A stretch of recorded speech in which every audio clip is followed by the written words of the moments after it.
দর্শক আসসালামু আলাইকুম। আমরা বাংলা বাউন্ন নিউজের নিয়মিত আয়োজন শেফদের গল্প স্বল্প অনুষ্ঠানে আমরা ইতিমধ্যে আপনাদের মাঝে স্বাগত জানাচ্ছি হাসিনা আনসার আপাকে, যিনি এই রন্ধন শিল্পে আপনারা জেনে থাকেন হোটেল রেস্টুরেন্টের পাশাপাশি যে টিভি প্রোগ্রামগুলো হয়ে থাকে আপনারা দেখে থাকেন তাকে। তিনি রন্ধন শিল্পের অনেক বিখ্যাত আহ, কি বলে আপনার আহ, অনেক দক্ষ কারিগর হিসাবে কর্মরত আছেন। আমরা ইতিমধ্যে তার সাথে কথা বলবো আহ, আমাদের অনুষ্ঠানে। সুপ্রিয় দর্শক, কথা বলছি আমরা হাসিনা আনসার আপার সাথে। আপনি আপনার পরিচয় দিয়ে আজকে বক্তব্য এবং কথা বলুন। ধন্যবাদ। প্রথমত আপনাকে অসংখ্য ধন্যবাদ এত সুন্দর একটি প্রোগ্রামে আমাকে ইনভাইট করেছেন এবং দর্শক আপনারা যারা আমাদের সাথে আছেন আপনাদেরকে ধন্যবাদ। আমি হাসিনা আনসার, আমি বাংলাদেশ কারিগরি শিক্ষা বোর্ডের কুকিং এর অ্যাসিস্ট্যান্ট হিসেবে আছি এবং এসএমই ফাউন্ডেশনের ট্রেনার হিসেবে আছি। নাহার কুকিং ওয়ার্ল্ডের ওনার আমি এবং মেয়েদের রান্নার প্রশিক্ষণ দিচ্ছি অনলাইন এবং অফলাইনে। আর এছাড়াও নাহা নারী উন্নয়ন ফাউন্ডেশনের হচ্ছে আমি প্রেসিডেন্ট। আর আছি আমি গার্লস পাওয়ার একটি অনুষ্ঠান চ্যানেল এসে সেখানে আমি উপস্থাপিকা হিসেবে আছি এবং আনন্দ টেলিভিশন এবং রোশন টেলিভিশনেরও অদম্য নারী প্রোগ্রামের আমি উপস্থাপিকা হিসেবে আছি এবং বাংলাদেশ কুকিং অ্যাসোসিয়েশনের গণসংযোগ সম্পাদক হিসেবে আছি। আর আরো একটি পরিচয় দর্শক, আমার আমার সম্পাদনায় বাংলাদেশের ঐতিহ্যবাহী রান্না ১০০ রেসিপি বই বের হয়েছে, এটা ধারাবাহিকভাবে বের হচ্ছে। তো এখন হয়েছে ষষ্ঠ খণ্ড, মানে এর আগে প্রথম দ্বিতীয় তৃতীয় চতুর্থ পঞ্চম খণ্ড প্রকাশিত হয়েছে। আমরা এই বই ১০ খণ্ড পর্যন্ত নিব। মানে এই বইয়ের উদ্দেশ্য হচ্ছে এটাই যেন আমাদের দেশে কোনো আঞ্চলিক রেসিপি বাদ না যায়, কারণ এখন তো মানে পশ্চিমা খাবারের ভিড়ে আমাদের আঞ্চলিক রেসিপিগুলো কিন্তু হারিয়ে যাচ্ছে। তো এই জায়গা থেকে আমরা যেন হারিয়ে না যায়, নতুন প্রজন্ম আমাদের রেসিপির স্বাদ গন্ধ সবই নিতে পারে, সেই উদ্দেশ্যে আমাদের এই বইটি করা। এবং এই বইয়ে কিন্তু ১০০ রন্ধন শিল্পের ১০০ আঞ্চলিক রেসিপি আছে, যেটা কিনা ৬৪টা জেলা থেকে সংগ্রহ করা হয়েছে। আপনি দোয়া রাখবেন যেন আমরা এই বইটা ১০ খণ্ড পর্যন্ত নিতে পারি, অথবা এর পরও যদি আরো রেসিপি আসে আরো খণ্ডে যেন আমি যেতে পারি। তো সুপ্রিয় দর্শক, আপনাদের থেকে অনুমতি নিয়ে আমি আপাকে কিছু প্রশ্ন করব। আপা, আমরা জানি যেটা বইমেলায় আমরা এই বই পেয়েছি। বইমেলা তো এখন চলে গেছে, তো বইমেলা বাদে আমরা কোথায় এটা পাবো আর কি এখন? আপনারা হচ্ছে আমার পেজের নাম হচ্ছে নাহার কুকিং ওয়ার্ল্ড, আপনারা সেখানে আপনি ইনবক্স করতে পারেন, অথবা হাসিনা আনসার আমার ফেসবুক আইডি, সেটাও একটা পেজের মতোই, সেখানে আমাকে ইনবক্স করলে অবশ্যই পাবেন। এবং আমার মোবাইল নাম্বারও দেওয়া আছে, আমার পেজেও দেওয়া আছে, আপনারা আমাকে নাম্বারে যোগাযোগ করলেও ডেলিভারি ম্যান আপনাদের বাসায় পৌঁছে দেবে আমাদের এই বাংলাদেশের ঐতিহ্যবাহী রান্না ১০০ ষষ্ঠ খণ্ড।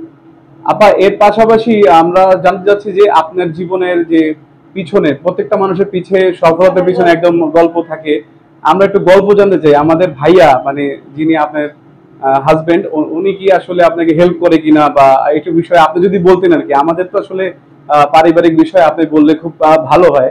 আমাদের দর্শকরা আসলে শুধুমাত্র যে রন্ধন শিল্পে শুধু রন্ধন নিয়ে কথা শুনবে তা না, তার পাশাপাশি আপনাদের ব্যক্তিগত জীবনে যদি সফলতা আর আপনার হচ্ছে দুঃখ যদি শেয়ার করতেন, তাহলে আমাদের দর্শকরা তাদের আপনাদের এই জীবন কাহিনী থেকে শিখে তারা জীবনে অনেক ভালো কিছু করার চেষ্টা করতে পারতো। তো আপনি যদি শুরু করেন ভালো হতো আর কি। আপনাকে অসংখ্য ধন্যবাদ এত সুন্দর একটি প্রশ্ন করার জন্য। দর্শক আসলে মানে আমরা যারা নারীরা আছি, বিশেষ করে এশিয়া ভিত্তিক কান্ট্রিতে বসবাস করি, পারিবারিক সাপোর্ট ছাড়া কিন্তু আসলে কোনো কিছু করা সম্ভব না।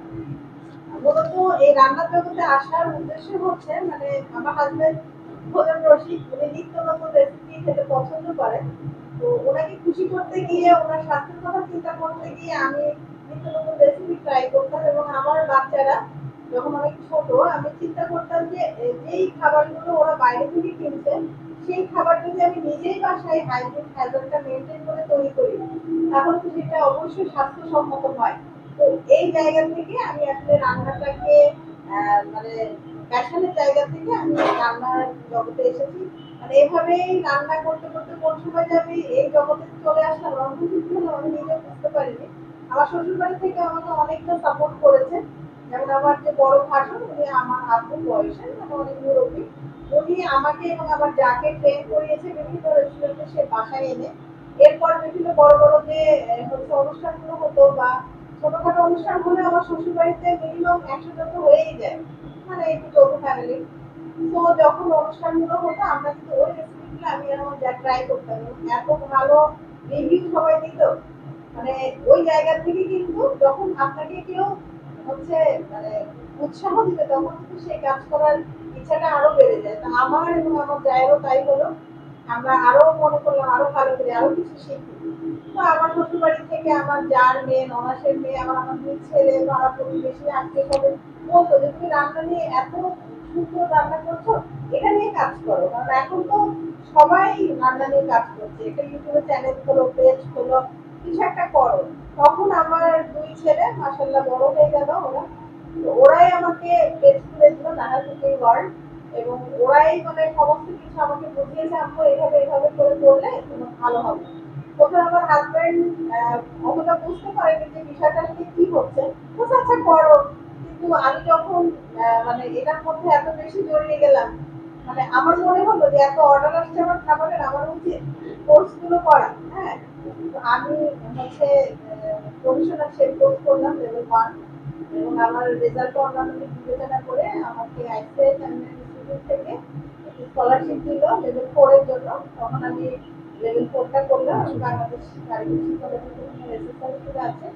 এবং এরপরে আমার মনে হলো না আমার আরো জানা উচিত, আরো জানা উচিত।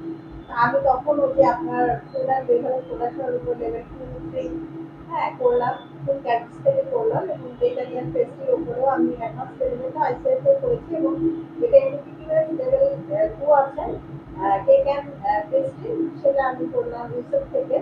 এবং কেক অ্যান্ড হচ্ছে পেস্ট্রির উপরে কেক কুকিজের উপরে করলাম আমি হচ্ছে আপনার রংধনু একাডেমি থেকে। এবং এনএসডি এর কোর্স যখন আসলো ফুড অ্যান্ড বেভারেজ প্রোডাকশন, সেটাও লেভেল 3টা করলাম রংধনু একাডেমি থেকে। এবং হচ্ছে বেকারি অ্যান্ড পেস্ট্রি প্রোডাকশনটাও আমি রংধনু থেকে। মানে যেই নতুন নতুন কোর্সগুলো আসছে আমি কিন্তু সেগুলো করছি, কারণ আমরা এমন একটি প্রফেশনে আছি, আমাদের কিন্তু প্রতিনিয়ত আপডেট থাকতে হয়। আপনাদেরকেও বলবো আপনারা যখন কোনো কিছু শিখবেন সেটা শিখে যে আপনি সব শিখে গেলেন তা কিন্তু না, আপনাকে সেগুলো আবার চর্চা করতে হবে, আরো নতুন নতুন কি আছে সেগুলো সম্বন্ধে কিছু জানতে হবে। তো এইভাবে আমার জার্নিটা শুরু, এবং এরই মাঝে কিন্তু আমার বিভিন্ন টিভি চ্যানেল থেকে অফার আসলো রান্নার জন্য, রান্নার অনুষ্ঠানের জন্য। আমি বিভিন্ন টিভি চ্যানেলে রান্নার প্রোগ্রামগুলো করছি, নতুন নতুন রেসিপি করছি, যেটা পুষ্টিকর স্বাস্থ্যসম্মত অল্প সময়ে রেসিপি। এবং আপনারা তো সবাই জানেন যে আমি আঞ্চলিক রেসিপি নিয়েও কাজ করছি।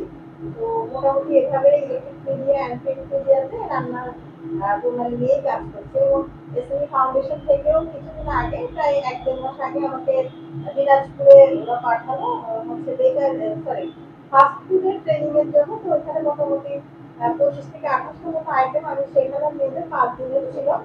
তো খুবই ভালো হয়েছে। এবং দিনাজপুরের মেয়েদেরকে আমি দেখলাম নারীরা খুবই কর্মঠ, মানে ওদেরকে আমি যেভাবে শিখিয়েছি ওরা সাথে সাথে সেগুলো তৈরি করে আমাকে দেখালো, মানে ওদের আইকিউ লেভেলটাও ভালো আর ওরা ক্যাচ করতে পারে। তো আমার খুবই ভালো লেগেছে, দিনাজপুরে জার্নিটা আমার খুবই ভালো ছিল। এর মাঝে আমি আবার শ্রীমঙ্গলেও গিয়েছিলাম, হচ্ছে আপনার কুকিজ শেখালাম মেয়েদের, একটা নারী উন্নয়ন সংস্থা থেকে আমাকে ইনভাইট করেছিল, তারপরে পাবনায় গিয়েছিলাম অ্যাজ এ জাজ হিসেবে। তো আবার এখন আমরা সামনে আছে আমাদের কক্সবাজার, আর সেখানে হচ্ছে সিফুড চ্যালেঞ্জ, শেফ চ্যালেঞ্জ, সেটারও শেফ জাজ হিসেবে আমি আছি।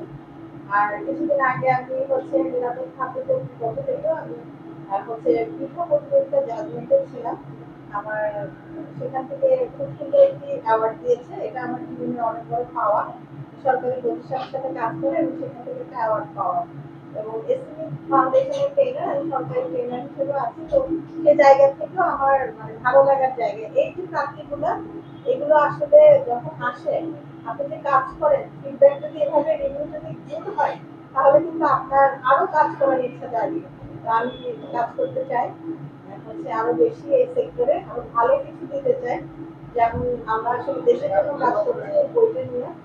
এছাড়াও হচ্ছে আমি মেয়েদেরকে হচ্ছে বিভিন্ন ভাবে হেল্প করার চেষ্টা করি, কিভাবে ওরা আরো উদ্যোগী হবে এবং আরো কিভাবে নারী উদ্যোক্তা তৈরি করা যায় সে বিষয়গুলো শেয়ার করি এবং প্রশিক্ষণও দিচ্ছি আমি। এবং আমি অবাক হই যে অনলাইনে ক্লাস করে তারা আবার সেই প্রোডাক্ট গুলো সেল করছে, আবার তারা ক্লাস নিচ্ছে। খুব ভালো, এটা খুব ভালো বিষয়। হ্যাঁ, ওদেরকে আমি শেখাতে পারলাম যে ওরা অনলাইন থেকে এত ভালো করছে। হ্যাঁ, হ্যাঁ। এই জায়গাগুলো আসলে হৃদয় ছুঁয়ে যায়। আর এই যে খাবারের যে বিষয়টা, আসলে এইটা যদি একবার কেউ এই খাবারের রান্নার প্রেমে পড়ে যায়, এই সেক্টর থেকে আর বের হতে পারবে না। আপা, এর পাশাপাশি আপনি তো খাবার নিয়ে হোম কিচেন নিয়ে কাজ করছেন, এটা তো আমরা সকলে এখন বললেন। এছাড়াও আমরা অনেকে জানি, তার পাশাপাশি আপনি কি রেস্টুরেন্ট বা সরকার থেকে যদি আপনাকে কোনো সাপোর্ট করা হয়, আপনি কি রেস্টুরেন্ট বা হোটেল দিয়ে স্টুডেন্টদের কি কি কি কোনো সাপোর্ট করতে চান কিনা? হ্যাঁ, অবশ্যই চাই। আমি রেস্টুরেন্ট দিতে চাই, সরকারি সাপোর্ট থাকে এবং আরো অন্যান্য দিকগুলো নিয়ে আমি অবশ্যই নারী পুরুষ উভয়কেই সাপোর্ট করতে চাই। আমি যে শুধু নারীদেরকে নিয়ে এখন কাজ করছি, সেটা হয়তো বইয়ের কারণে বেশি করা হচ্ছে এবং ক্লাসের কারণে, কিন্তু রেস্টুরেন্ট যখন আমি দিব, আমি অবশ্যই সব সেক্টরের মানুষদেরকে নিয়ে কাজ করবো ইনশাআল্লাহ। তো সুপ্রিয় দর্শক, যাই হোক, আপনাকে ধন্যবাদ আজকে আমাদের সাথে বক্তব্য এবং আপনার জীবন কাহিনী বলার জন্য। তো আপনার মানে আপনার বই দেখে আমরা আবেগপ্রবত যে অত অল্প সময়ে বলদি এই শেফ লাইন তো জানেনি, 20 বছর 30 বছর এইটা এখানে বাচ্চা বলে, এখানে সিনিয়র বলতে আসলে কেউ নাই, প্রতিদিনই আমরা শিখি।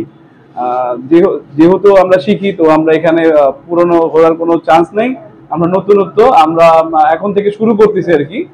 তো আপনারা সাপোর্ট করেন, আপনারা আমাদের সাপোর্ট করেন যাতে আমরা আমাদের রেস্টুরেন্ট জগতের, হোটেলের, তারপরে সেলিব্রিটি শেফদের সাথে কাছে নিয়ে তাদেরকে তাদের জীবন তথ্য তুলে ধরে আপনাদেরকে প্রশ্নমূলক উত্তরগুলো আপনাদের মাঝে উপস্থাপন করতে পারি।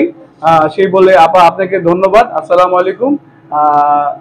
আপনাদেরকে ধন্যবাদ। আসসালামু আলাইকুম। বাংলা 52 নিউজ থেকে মোহাম্মদ সাইদুল ইসলাম শান্ত।